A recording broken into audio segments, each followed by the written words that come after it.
Hey everybody, this is Mike with the One Stop Co-op Shop, and today I'm playing the latest from Stonemaier and their first cooperative game, I believe, Vantage. And disclaimer that I got a review copy of this one. And if you like the content on the One Stop Co-op Shop, consider supporting us through Patreon. You get early access to our videos and exclusive videos every month you can't see anywhere else. You can also listen to our weekly podcast for reviews and design discussions, or join the conversation and say hi on our Discord. So this is literally my first play of Vantage. I think I understand the rules. We'll see how things go. But I thought it might be fun to see my first experience with it. I'll do a separate review video once I played it a whole bunch. But I'll explain the rules as we go, because this is mostly about narration and exploration, of course. Weeks after receiving a mysterious signal from the Traveler, your ship arrives in the orbit of an uncharted planet. Now I create the challenge dice pool with 8 plus 2 times the number of players. I'm playing true solo, so I've got 10 dice, 8 plus 2. And then each player gets a different skill. Select or randomize and get the matching character card. I could randomize it, but I'm just going to grab red, my favorite color, which got me card 1440. So this is your character card. You've got some spots to put challenge dice so they don't affect you while doing tests. I have a when placed ability, which I resolve immediately to get 2 of these cubes. These are called boost cubes. You can spend them for different effects on your card. This is Tina the Marine, by the way. So I could at pretty much any time discard 2 cubes. And that'll get me either 1 coin, I'm not sure what I'm going to use it for yet, but I assume there'll be stuff on the planet, or a move skill token that'll make movement actions later cheaper. And I can also use 1 boost to reroll a challenge die, and if I roll the exact same result, I get a red skill as a consolation prize, which, by the way,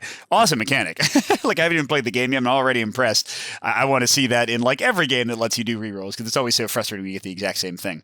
Okay, so long story short, I've got a red skill token. Then it says each player sets their time, morale, and health trackers. I'm going to do daring. That's the suggested first difficulty setting. There's a little share to track, so if we had more players, their tokens would also be on here in their colors. But yeah, so everything's on 4. If any of these drop to 0, then we're going to trigger an end game condition. All right, then the first player gains 2 skills at random, so they have these skill dice I'm going to roll, and the combination will determine our mission for the game. Seems like there's a lot of them. They do say that if you get pairs, it's apparently a harder mission, because they kind of suggest that you re-roll to get an easier mission. But here I got a yellow and an orange. So I do get both of those skill tokens as the first player. And that means we're doing mission 1597. Let me get that. Here we go. And by the way, this is a game a la, I don't know, 7th Continent or 7th Citadel, where you have just tons of cards organized by number. So go in being aware of that. It says perform one last heist. It says have at least 1 item with a value of 15 coins or more in a grid or reserve if you do read 1597 in the Book of Secrets. Okay? So, I mean, my understanding is you're like always exploring the same planet, like the location cards don't change, but what you're actually trying to do might change quite a bit. Okay, then we all go to location 1 on the back of the Book of Secrets. So let's go there. The ship malfunctions. You have mere seconds to escape.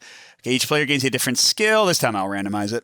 And we place the matching location in our location holder. Okay, green, location 5. All right, so these are the Vantage cards, although this one doesn't look like it really is. Your escape pod seals tight, ejecting towards the planet in a completely different direction from the others. Gain 2 random skills. Gosh, 2 more. Okay, got another orange and green. And crash onto the matching location. You may reroll pairs to get an easier location. Okay, so green and orange, 192. Now, how it would work is we would keep this card as a back, because the idea is each player is in like a different location, and you have these location holders, so I can see stuff people around the table can't. So my little escape pod card would act as a back to hide, because also you'll see that there's different locations, 192, 193 in this case, on each side of a card. Now, of course, in solo, none of that really matters, so I can just move all this away. But yeah, the general rule is you're allowed to like freely describe what's on your card, read what's on your card, but you can't actually show it to people, because my assumption is that the world is like connected, and I can maybe see like somebody else's location near my location. You can kind of figure out how things connect, you know, kind of like you learn the world in 7th Continent or 7th Citadel, except here with a much more visual flair. Okay, so here we go. We've got evenly spaced flags flap in the wind, drawing your attention to a small jug in the grass. And with that, we're ready to take our first turn. So on your turn, you have to take an action, and there are a few options. First of all, you can do a location action. So here I could dance, well, with the flags, I guess. Wait, what is that guy over there? Is he like taking a flag, it looks like? I could spy on something. I could ask something, praise something, scavenge, or cleave. I could alternatively do some card actions, like I could master, buy, or equip. This is based on my own character. And you'll see that our mission also has some actions: pivot, research, plead, and hone. I could also take a depart action, which means moving away from this place, and I could go in one of these 4 directions. Each of them tells me what card I'd be moving to. So let's go ahead and do a location action first. Now, very, very important rule of the game. Within a given game, a single character can only do an action at a location once. So if I cleave here, I will never be able to, in this particular play session, dance, spy, ask, praise, or scavenge. Seems like a good idea to, add more replay to the game and not have people just kind of spend forever going through a single card over and over. So maybe let's cleave one of the flags for myself. That could be good material, right? In sort of a survival way. Again, I haven't played the game before, so I don't know if any of this is a good idea. But yeah, my character is slightly better at cleaving, not just because I have a red skill token, but also because I have a red spot right here on my character, which when we get to the test in a second, you'll see why that is a good thing. But how this works is cleave is red, and the card is 192. So I take this Overpower Storybook that's red and has the same symbol, and I go to entry 192, and it has a 2 there. We'll get to that in a second. I cleave the closest flag in half while making aggressive eye contact with the Sentient. The Sentient shakes their fist in anger but doesn't confront you. Gain Curse 1387 and continue. So the curse is this. Great. It says all players during interactions with, I guess that represents that little flying guy or insect or something, suffers 1 hypoxia damage for each unplaced die result with that symbol. And this has a curse. It says you cannot reserve this card. So how cards work is you put them in your grid, which is always going to have your character card at the center and then up to 8 other cards in a 3x3 grid around them. When your grid gets full, you can reserve some cards and potentially swap them in later. Yeah, sadly, this one can't be reserved because I got a negative card right off the bat. Shouldn't have stolen his flags. But let's get back to the cost of the action. So it had a 2 there, and what that means is I'm going to take 2 dice from that challenge dice pool, roll them, and many of the faces are going to directly impact those stats you saw that can make me lose the game. The heart, the time, the morale star. The minuses are nothing. Those are totally fine. And this little arrow also doesn't hurt you. It just puts the die back in the challenge dice pool, which you'll find out is kind of a negative thing. Now, by the way, technically I should be resolving these challenge dice before I resolve the location, so I don't yet have the wind curse as I do this, which means right now these are not going to hurt me. But whenever you do a test like this, you can spend skill tokens matching the test to take away dice for each skill token spent, and when you're playing co-op, characters can help each other out, and no matter where they are, they don't have to be at the same location. So sure, let's spend 1 red, only roll 1 die instead of 2, and I got a heart, which is actually not a terrible thing, because when you get results, you can freely place them on spots within your grid like this if they match. So this one has to be from a red test, and this one has to be a heart. The little lightning bolt here means that I can use this one on any player's turn, so I can kind of cooperatively take the heart for them. This is kind of unfortunate. I don't really want this choice. Which one do I want to do? And these dice will stay here and kind of lock that up until you've used all the dice in the challenge pool and you need to gain more dice than are left in there. And then you pull all of the dice off of all cards in play and refresh the challenge pool, which means you'll have your spots to use again. Well, I don't know if I'll do a red again, right? So I'll do this one. This also has a little cube symbol, which means as a bonus for placing the die there, I get another one of my boosts. All right, so now I would have read the action result, and then that would be the end of my turn. We would go to another player. But the end of the card that I did said gain curse and then continue. Very important word here, continue. Which means, number 1, I take another turn immediately, because I guess that was kind of a null, Mike is dumb and got pissed off an insect turn. And number 2, really importantly, I am excused from the limit of only 1 action per space. So I could praise or ask or like whatever again. Now let's see. I mean, praising this guy, maybe he would not be mad at me anymore. And I have 2 green skill tokens. Sure, let's try that. So now I go to a totally different storybook. So the books have entries for like all the cards in the game. It's just divided up by what type of action you're doing. Oh God, praise the Sentient for their work. The Sentient is placing and adjusting flags with precision, and they're clearly pleased by the compliment. Gain ability 1480 and 1 more. Well, okay, sorry. Let's go and do the 4 test first. I guess I'll spend both of these, but I'm still taking 2 dice out of the dice pool. Oh, that was a great roll. So these just go into this little challenge dice section. That means that they've been taken out of the pool. So now we're down to 7 dice before we would recycle things. All right, now I get to look at the results. So I gain 1480 and 1 morale. Morale's the star, so that's nice. If you would go beyond 6, you get a random skill from a die roll. All right, what have I got? The praise skill. Okay, praise if interacting with a sentient. Continue with a look, engage, or help action, reducing the cost to 1. Oh, and I'm just like good at praising now. So look, if I spend 2, I can place any die here for anybody. Now, they have to be 2 from this card, and this card has a 3 capacity. And also, whenever I do a praise in the future, I can put a die on here of any result as long as the action I'm taking is specifically praise to get a cube. So if I praise for a while, I'll be able to praise again better, or again, I could help out other players. And I can discard 2 cubes from here to just get a green skill token. Oh, and this one's interesting. Look at this. If I'm interacting with a sentient on a card, I could take this as my turn and do a 3 test, a green 3 test, and then I would get to do a look, engage, or help action, but the cost would get down to 1. Although 3 is pretty high, so all right. And this also goes in my grid, so cool. We'll put it there. Now, this one did not say continue, so my turn is done. And more importantly, I can't do anything with 192 anymore. Like, even if I moved back here, I would have to take a card action or movement action. I could not dance, spy, ask, etc. All right, so the guy's cursing me, but also kind of happy with me, so I guess that's pretty good. All right, so where do I want to go next? I mean, I really have no information at this point. I just know I want to find nice stuff, and apparently the flag didn't get me anything.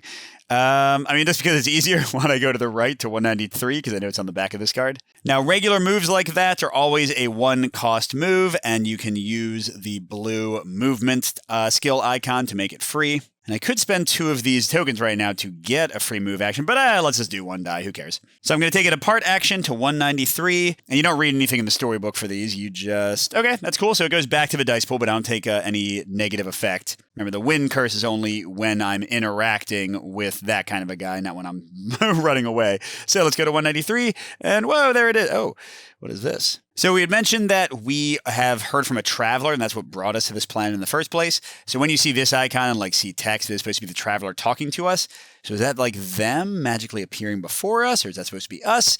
I'm not quite sure. But it says, I spent the first few years of my life on a hill, just like this one, digging into the earth and constructing buildings out of small rocks. They were playing Minecraft. Hey, the birds we were seeing before are here. Now, you'll see a star here on the south travel from this spot. And that means that it's some kind of special skill test. So for this one, if I wanted to depart by the south, I would read 193 in the move storybook, and it might be more than 1 cost, and other special things might happen. But you can still go in that direction. The only way you can't travel in a direction from a card, and this is supposed to be pretty rare, is if there's literally nothing on it for that direction. Like if there was, no number and no asterisk to the east in this case. All right, I don't have a praise, which I might have been good with, although building... I mean, he's talking about building. Could consult, and I have a lot of stuff for that. Or I could just listen. I could wander around this area. I could dig, although I already used my red spot. Well, let's try consulting, because we still got a lot of skills for that. All right, there's only a 1. Consult with a traveler about escaping this planet. And technically, I'm not even supposed to look at what the result is. If I was playing multiplayer, somebody else would have that entry, and they would just tell me that it's a 1 consult before I resolve it. I'm not going to spend my tokens yet if it's only 1. Let's just deal with it. Okay, I got a heart, which is cool, because now I can fill up my other spot. Although we do still have quite a few dice in the challenge dice pool, so we're not going to get these to free up soon, and I don't know when I'll be able to praise somebody again. It says, the traveler grows somber at the prospect of your departure. If you must leave, legend tells of an elder dragon that is unbothered by the void of space. If it exists, you may find it in a cave to the west of here.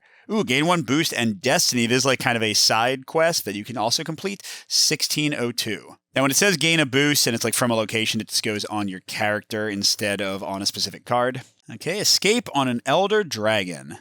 All players escape the planet on an elder dragon. If you do, okay, wait. So, we can do some research, but besides that, we just got to find the elder dragon, I guess, and then we can do something. So, by the way, it does say you can have multiple destinies. So, they're right here. And if you complete a destiny, you immediately win. And you got a mission victory, a destiny victory, or an epic victory where I find my heist and then escape on the dragon, for example. I don't know if we'll get to that on my first play, but it's cool to go for. All right, and he said the dragon is to the west of here. So, I mean, hey, that's as much as much direction as I've got. So I guess I'll go ahead and depart back to 192. It is going to be a 1-cost move. And I'll just tank it. Oh, wow, I'm getting lucky rolls. It's only a 1/3 chance. All right, so we're going back to 192. I still can't do anything here. Should I do a card action? I don't have any money unless I spend those, so buying doesn't really seem to make sense. What would I be equipping? Well, let's try equipping something. I just want to see what it's all about. So I'm going to the 1440 entry, the number on my actual card for this. Oh, equip your axe for 4. Okay, I got no skills. Okay, that wasn't too bad. That wasn't too bad. Except that I'm already half dead. We got to be careful about that. But we only have one die left. And what that means is if we do a challenge that requires a single die, then we would just use it. But if we do anything that's 2 or more, we would refresh, take everything off, and then we would pull the dice out. All right, let's see. The axe was among the first of many weapons you've learned how to use. Gain item 1304. All right, so it looks like it's worth 2 credits.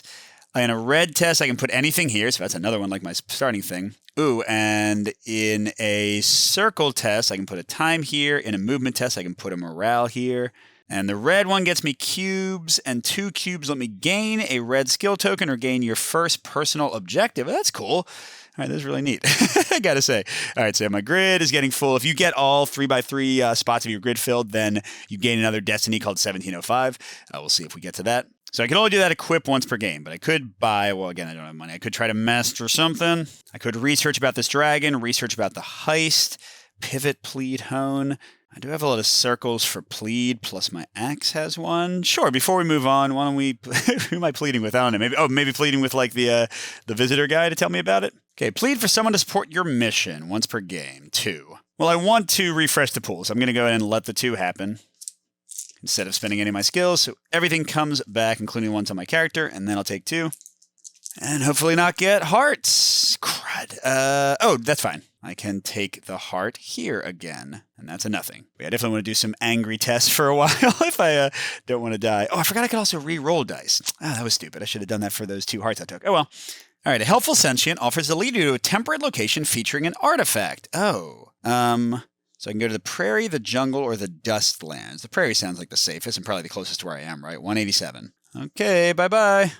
By the way, a fun little touch they do in the game is they have these cards for each character, and you can slot these in to wherever your current location card is, so that it's like very easy to put it back and then go to the next one. All right, 187. Sentients gather around an elaborate horn instrument, and they encourage you to join them.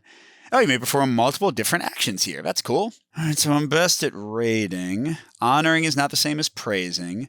I could entertain them pretty well. Maybe I should entertain them and see if they'll, like, give me something really nice. And my axe does have a time, so sure. I mean, eventually I'll raid them if I have to, if I haven't gotten a cool item yet. What the heck? 7? 7? Okay, I'm definitely lower that to 5. This better get me something good. Okay. Okay, I can do that. Can't do that. It's only on blue. Yeah, so none of the other ones, I think, apply.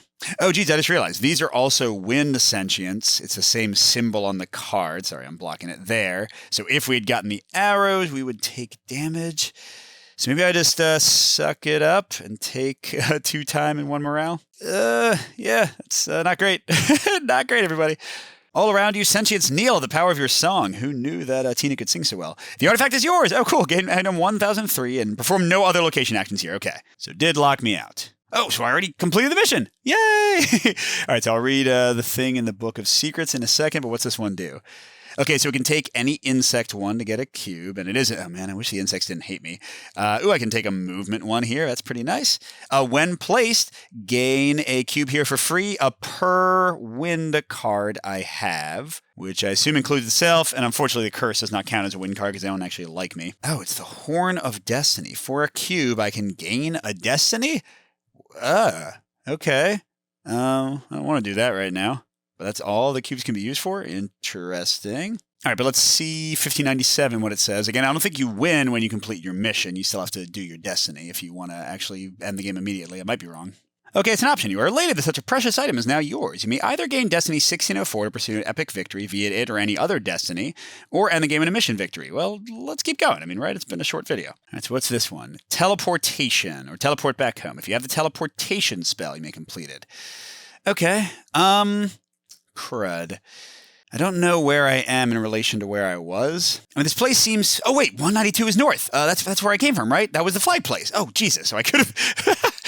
I was like, please help me. And they, like, walked me 10 feet from where I was located. Okay, but cool. So if I go, like, over to 186 and then up north, and I can keep... Oh, what does that mean?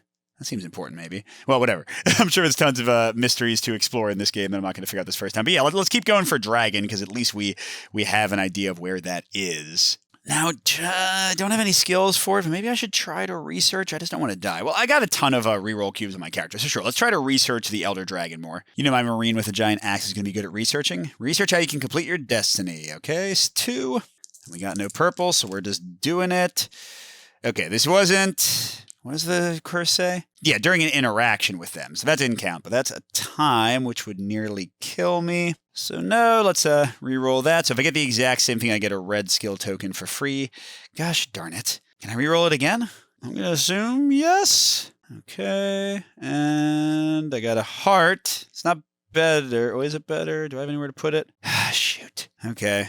Doesn't count as the same. I guess I'll just tank the hard heart. I'm down to 1 heart, y'all. Maybe I should have completed my mission and just been stuck on this planet forever, gazing at my beautiful artifact hoard. All right, there are 2 dice left in the challenge pool. If I can just do some red challenges, it's 100% fine. Ooh, and this will take care of a blue challenge as I move, so that's good. All right, but let's see what this says. You hear rumors of a dragon living in a mountain just north of the windswept grasslands.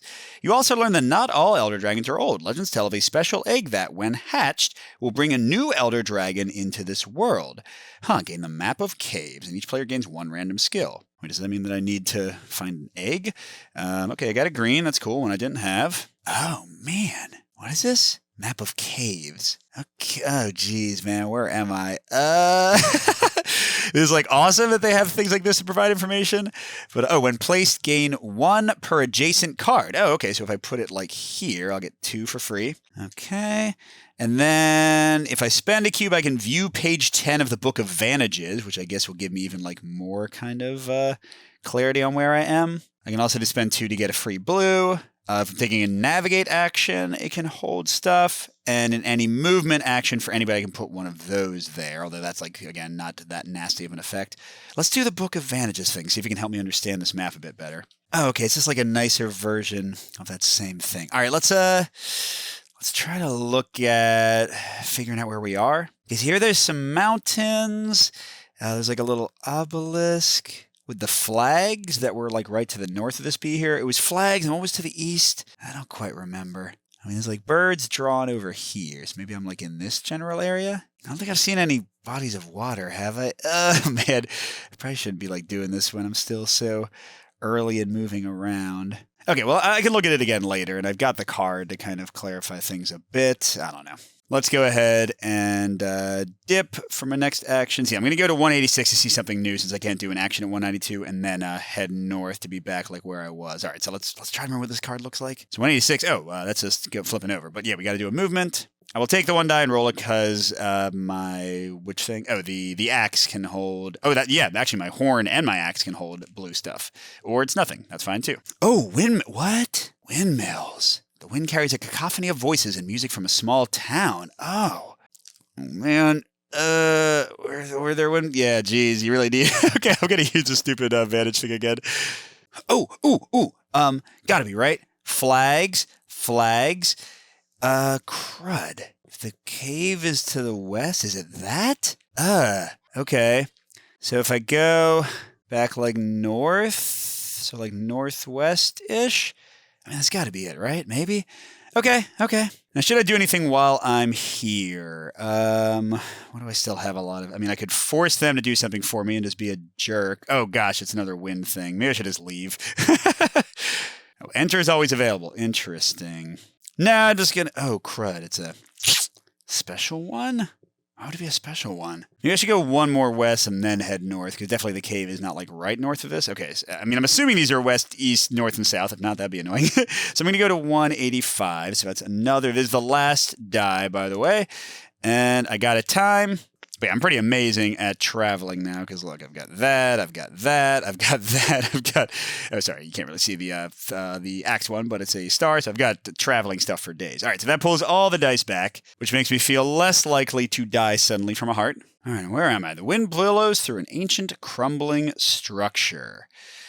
Cleaving worked out great for me. Let's just break some stuff. Oh, wait a second. Look. Yeah, what's up, dragon? Although, I mean, do I have anything that'll, like, make them want to take me? Like, want to be my friend? I can praise him. Like, whoa, right? Okay. Maybe I just go. I don't want to cleave. I got so many red things. Come on, let's see what happens. There's nobody even here to, like, anger, right? There's no sentience watching me, I don't think. All right, cleave at a cling pillar. 5! 5!